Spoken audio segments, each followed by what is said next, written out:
Ex-CIA Chief Panetta blames Trump for Iran war stalemate? What's next? Welcome back to Let's Read News. We're now in week 4 of the escalating US-Israel war with Iran, and tensions are skyrocketing. Oil prices are surging, global markets are rattled, and the Strait of Hormuz remains a flashpoint. Today, former CIA Director and Defense Secretary Leon Panetta, the man who oversaw the raid that killed Osama bin Laden, dropped a bombshell interview with The Guardian.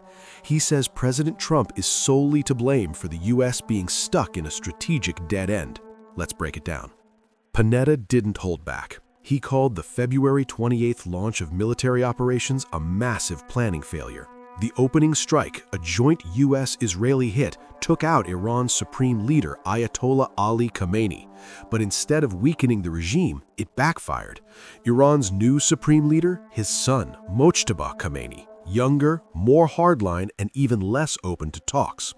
Panetta said, "We have a younger supreme leader who's going to be there a while, and he's much more of a hardliner." That didn't turn out too well. The biggest blunder? Ignoring the Strait of Hormuz.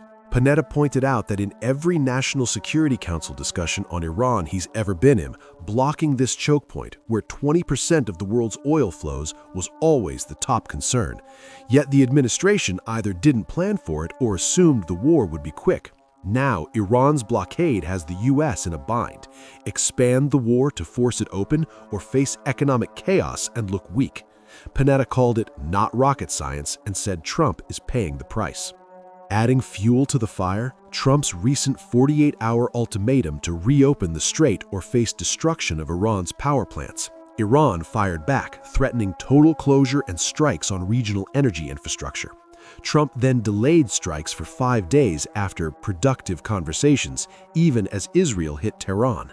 Panetta slammed this as magical thinking. He warned that military action to reopen the strait, despite heavy costs in lives and escalation, might be the only realistic path to a ceasefire. Panetta also hit Trump's alliance management. After years of alienating NATO and European partners, Trump is now begging for help but getting little.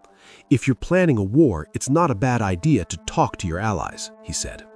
Is this a predictable crisis, as Panetta claims, or can Trump pull off a win? The world is watching, and oil prices are screaming. Drop your thoughts in the comments. Who bears responsibility here? Like, subscribe, and hit the bell for updates on this fast-moving story. Thanks for watching. Stay informed. Visit letsreadnews.com.